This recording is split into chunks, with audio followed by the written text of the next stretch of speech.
Sir ఇప్పుడు చంద్రబాబు గారితో మీకు ఒక ఫాదర్ అండ్ సన్ రిలేషన్ అని చాలాసార్లు విన్నానండి. అంటే ఇందాకలు కూడా అన్నారు అన్నమాట, ఒక పితృ సమానులు ఇలాగని.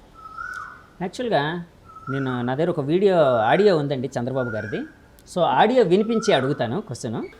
ఓటు చేయకూడదని చెప్పి దానికోసం పనిచేసిన వ్యక్తి వీడియో కూడా ఉందండి.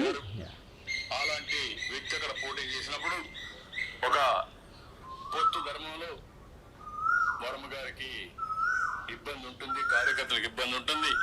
కానీ ఆ పొత్తును మనం నెరవేర్చవలసిన బాధ్యత కూడా ఉంటుంది.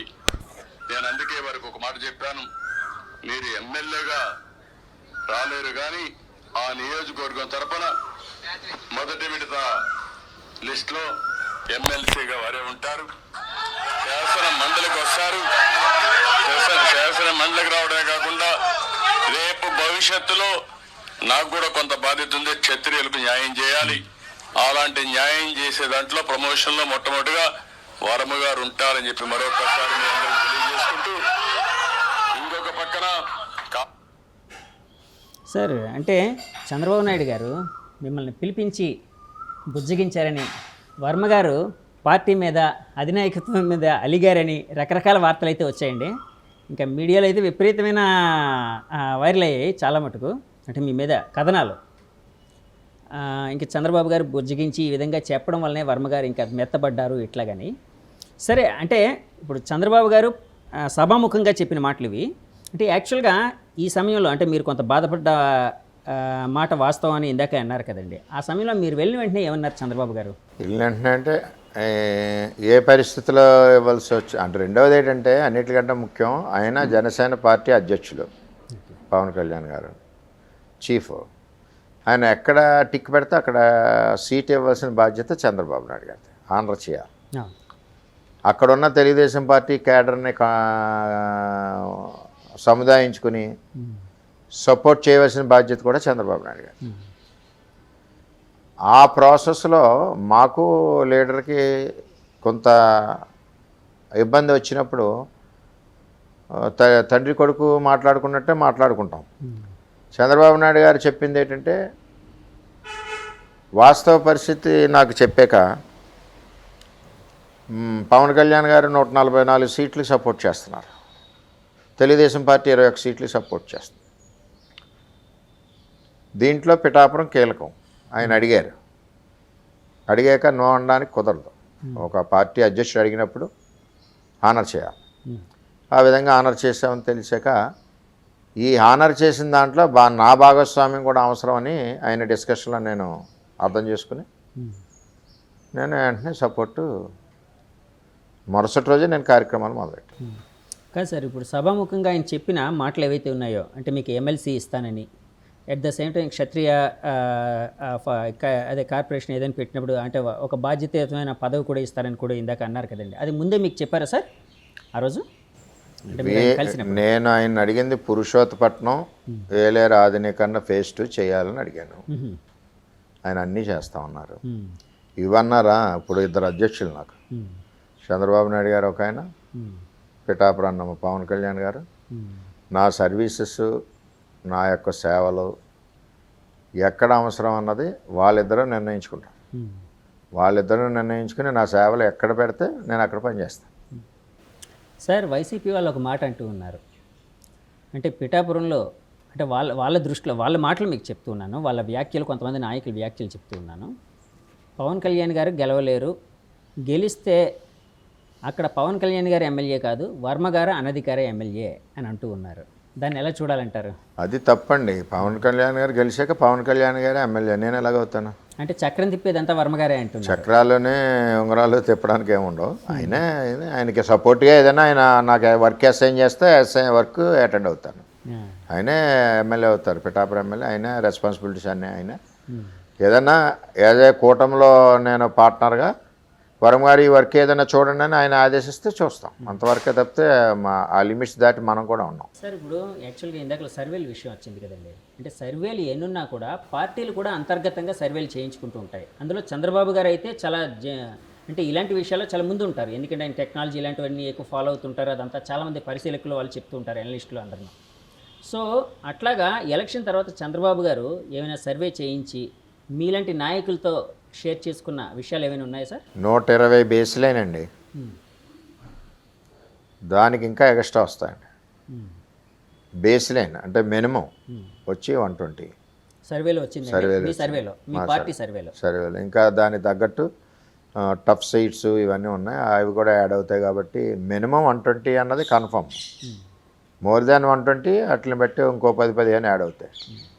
ఇప్పుడు ఈస్ట్ గోదావరి, ఉమ్మడి ఈస్ట్ గోదావరి జిల్లాలోని అంటే తీసుకుంటే ఎన్ని సీట్లు కూటమి గెలిచే అవకాశం ఉంది సార్? 18 సీట్లు గెలుస్తాం.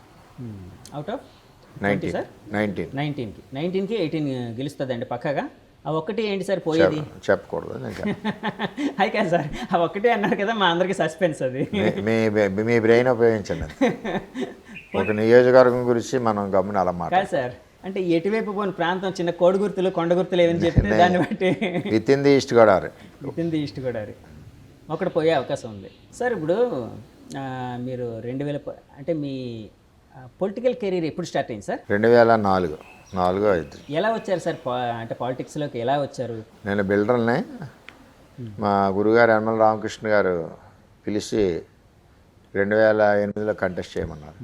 9లో పిఆర్పి టైంలో చంద్రబాబు నాయుడు గారు ఇద్దరు అప్పుడు అభ్యర్థి కోసం నన్ను ఎంపిక చేశారు. వంగా గీత, ముద్రగడ పద్మనాభం గారు ఇద్దరు, నేను ముగ్గురం పోటీ చేశాం. నేను 1030 ఓట్లతో ఓడిపోయాను. మీరు టీడీపీ తరఫున, వంగా గీత గారు పిఆర్పి తరఫున, ముద్రగడ గారు కాంగ్రెస్ తరఫున, అంతే కదండి? సో అప్పటి నుంచి మీ జర్నీ ఇంక స్టార్ట్ అయింది ప్రజల్లో. ఇది మీ రాజకీయ జీవితంలో ఆల్మోస్ట్ ఒక 24 ఇయర్స్ కదండి? 22 ఇయర్స్ అవుతుంది. 22 ఇయర్స్. ఈ 22 ఇయర్స్లో మీకు బాధ పెట్టిన సంఘటనలు ఏమైనా ఉన్నాయి సార్? రైతులు పంటలో నష్టపోవడం ఇవన్నీ కూడా చాలా కలిచివేసిన సంఘటనలు అయ్యా. దాని మీద నేను ఒక 4 సంవత్సరాలు నిరంతరం పోరాడాను. ఏలేరు ఆధునీకరణ గురించి ఒకటి, ఏలేరు ప్రాజెక్టు మీద హక్కుల గురించి ఒకటి, రెండవది రెండు పంటల పండాలని నీరు కోసం ఒకటి పోరాటం చేసాం. దాంట్లో భాగంగానే 14లో గెలిచాక చంద్రబాబు నాయుడు గారు నాకు పురుషోత్తపట్నం ప్రాజెక్ట్ ఇచ్చారు. ఆ ప్రాజెక్టు నా డ్రీమ్ ప్రాజెక్ట్. పురుషోత్తపట్నం 1800 కోట్లతో ప్రాజెక్ట్ ఇచ్చి పిఠాపురం నియోజకవర్గాన్ని సస్యశ్యామలం చేశారు చంద్రబాబు నాయుడు. అది కంటిన్యూటీగా 5 ఏళ్ళు కూడా 2 పంటలు బ్రహ్మాండంగా పండి రైతులు సంతోషంగా ఉండేవారు. వాటర్ మేనేజ్మెంట్ సిస్టాన్ని మార్చాను. పిఠాపురం రైతుల యొక్క హక్కులు ఏంటన్నది హక్కుల్ని నిలదీసి నిలబెట్టారు. ఏ రైతు ఒక చోటకి వెళ్ళి దేహి అని అడగకుండా ఆ సిస్టాన్ని మళ్ళీ వైసీపీ వచ్చాక పురుషోత్తపట్నం ప్రాజెక్టును ఆపారు. ఏలేరు ఫేజ్ 2 తెచ్చాను 160 కోట్లు. పనులు ప్రారంభించిన ఏలేరు ఫేజ్ 2 అంటే శుద్ధగడ్డ కొండకాలం ఆపారు. దీంతో పాటుగా ఏలేరు ప్రాజెక్టులో నీరు 3 టీఎంసీ నీరు ఈ వంగా గీత దొరబాబు కలిసి తాండవ రిజర్వాయర్కి దారాదత్తం చేశారు. అంటే రైతులకి మంచి చేసేది పోయి నాకంటే బెటర్ మంచి చేస్తే నిన్నే అనుకుంటారు. రైతు పొట్ట కొట్టారు. 3 టీఎంసీ నీరు అంటే 30,000 ఎకరానికి సాగునీరు వచ్చి నీరు, 700 కోట్ల కాంట్రాక్ట్ గురించి వీళ్ళిద్దరూ కలిసి అందులో వచ్చి కమిషన్ గురించి పిఠాపురం రైతుల్ని సర్వనాశనం చేశారు.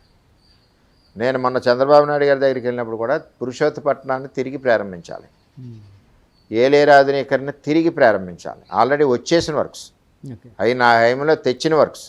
ఆ వర్క్స్ గురించి నేను రాత్రింపగల్లో రోజులు కష్టపడి తెచ్చిన వర్కులు. పురుషోత్తపట్నం అనండి, ఏలేరు ఆధునీకరణ ఫేజ్ 2 అనండి, ఫేజ్ 1కి కూడా నేనే నిధులు తీసుకొచ్చాను. ఫేజ్ 1 కూడా నేనే పోరాటం చేసి ఆర్డర్స్ తెచ్చాను.